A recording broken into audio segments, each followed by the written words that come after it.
Calcium channel blockers, or CCBs, are a class of medications that help relax blood vessels and reduce the workload on the heart. They do this by blocking calcium from entering the muscle cells of the heart and blood vessels.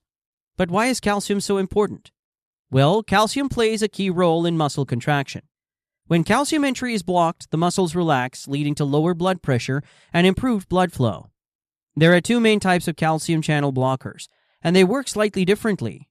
Dihydropyridine, DHPs. These mainly affect blood vessels and are used to treat high blood pressure.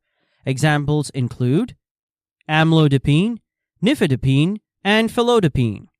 Non-Dihydropyridines, or non-DHPs. These affect both the heart and blood vessels, making them useful for heart rate control. Examples include Verapamil and Diltiazem. Remember, DHPs are more focused on blood pressure, while non-DHPs also affect heart rate. Calcium channel blockers are used for a variety of conditions, including hypertension or high blood pressure. Dihydropyridines are commonly prescribed. Angina or chest pain. Both types help improve blood flow to the heart. Arrhythmias or irregular heartbeat. Non-DHPs like Verapamil and Diltiazem are effective. Raynaud's disease helps relax blood vessels in the hands and feet.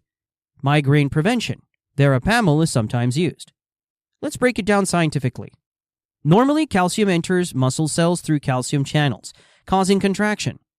Calcium channel blockers block these channels, preventing calcium from getting in. As a result, blood vessels relax, blood pressure lowers, and the heart doesn't have to work as hard. For dihydropyridines, this primarily affects blood vessels. For non-dihydropyridines, it also slows down the heart rate. Like all medications, calcium channel blockers come with potential side effects.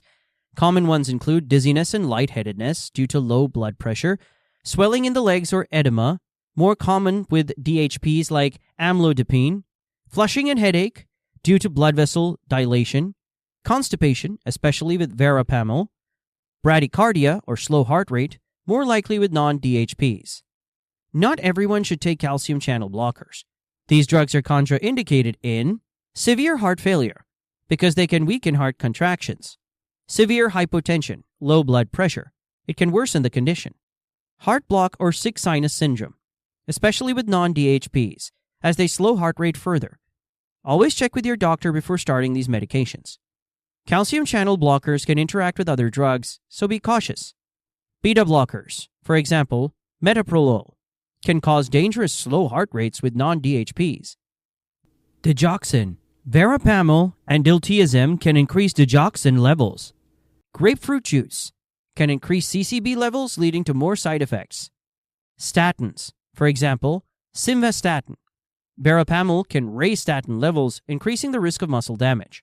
If you found this video helpful, don't forget to like, subscribe, and hit the notification bell for more medical content. See you next time.